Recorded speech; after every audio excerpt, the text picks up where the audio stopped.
I love that Champagne is an expression of a cool place where it's very hard to grow grapes, that has a tumultuous history, and yet that place has given birth to the most celebrated wine style on earth.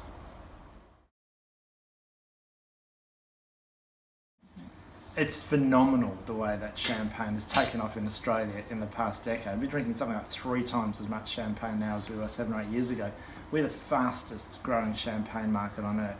No one is drinking more Champagne per head of population outside Europe than we are, and it's just incredible to see the way in which Champagne houses have made progress here like nowhere else, even right through the global financial crisis. But if you look into that in a bit more detail, you start to recognise that while Australia is drinking a lot of Champagne, we're not necessarily drinking particularly diverse assortment of Champagne.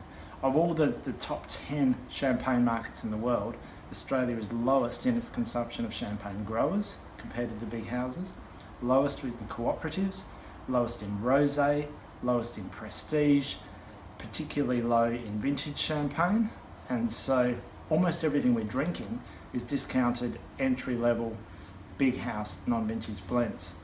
So looking at that from the perspective of the sheer diversity that you and I get to see in Champagne, there's an amazing opportunity to introduce Australian drinkers to names they haven't heard of before from Champagne, styles they may not have got into, rosés, vintages, etc.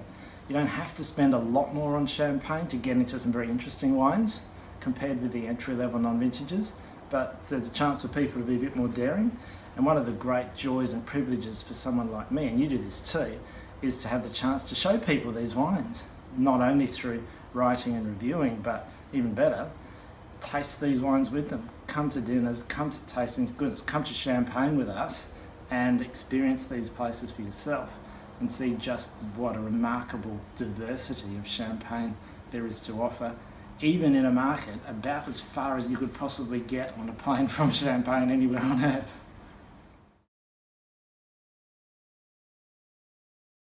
Australians are drinking better. They're drinking less beer than they used to. They're turning to wine. They're drinking way less cask wine than they used to drink. They're drinking more premium bottled wine.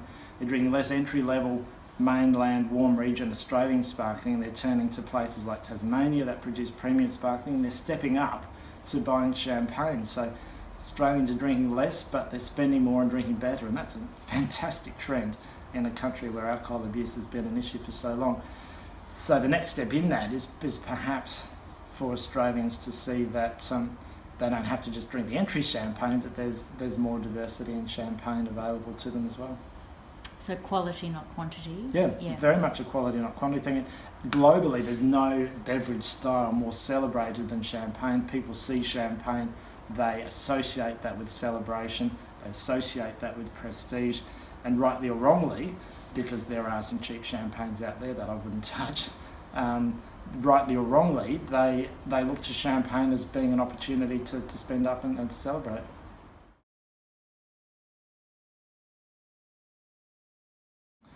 There's a vast diversity of Champagne out there. There's something like 4,700 Champagne growers who make their own wines.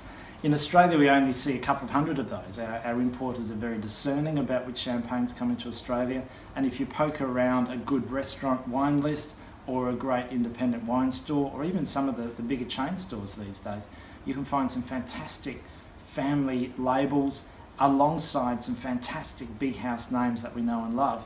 And it's great to have the diversity of being able to buy a small boutique wine from the person who grew those very grapes, and also to celebrate great names like Bilcar, Bollinger, Louis Roederer, etc. that we know and love from some of the larger estates of Champagne too.